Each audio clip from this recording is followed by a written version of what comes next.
উস্তাদ কুরবানি তো চলে আসলো, চলেন খাসি ছাগল কিনে আসি, আমার পরিচিত লোক আছে। এই চল মুনি যাই। তা ভাইস্তে খাসি কোনটা বেচবা? খা আর কয়টা দিন আছে, তাড়াতাড়ি খায়া স্বাস্থ্য নষ্ট হয়।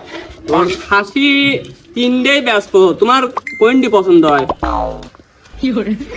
এমনি ইম্পর্টেন্ট কাজ আছে তো, তার সাথে তো সাথে নিয়ে আসিস।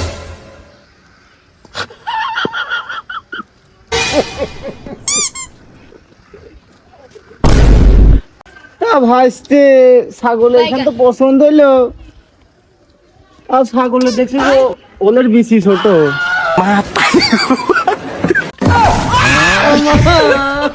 তুমি কি ছাগল কিনবে রাইছো না ছাগলের ওল দেখতে রাইছো? উস্তাদ ছাগল আপনি কিনবে রাইছেন, আপনার বাজেট কত তা তো কইলেন না। ওটা আমানে টেনশন করিস না, বাজেট হলো 5,000 টাকা। 5,000 টাকা দিয়ে ছাগল না, ছাগলের বাড়া দিবি না কাকা। ছাগল তুমি এটি পছন্দ করছো, এটা মাল মনে করো তো সেই মাল, তুমি এটা 28,000 টাকা দিয়ে দাও। না ভাইস্তে ছাগলের দাম বেশি হয়ে যায়, ওই তুমি এক কাজ করে নে, 5,000 টাকা নিয়ে নে। শালির বিটি শালিরা মানে না ছাগল কিনবে আছে, 28,000 টাকার ছাগল 5,000 টাকা দাম কও। তোমারে ছাগল কিনা লাগবে না, এই যে বড় বড় চুল আছে এই চুল নিয়ে যাও, তোমারে কুরবানি দেওয়া লাগবে না। আর যদি তা না পারো ওই বাজারেতে ওই কক মুরগি বড় দেখে কিনে কুরবানি দাও গা।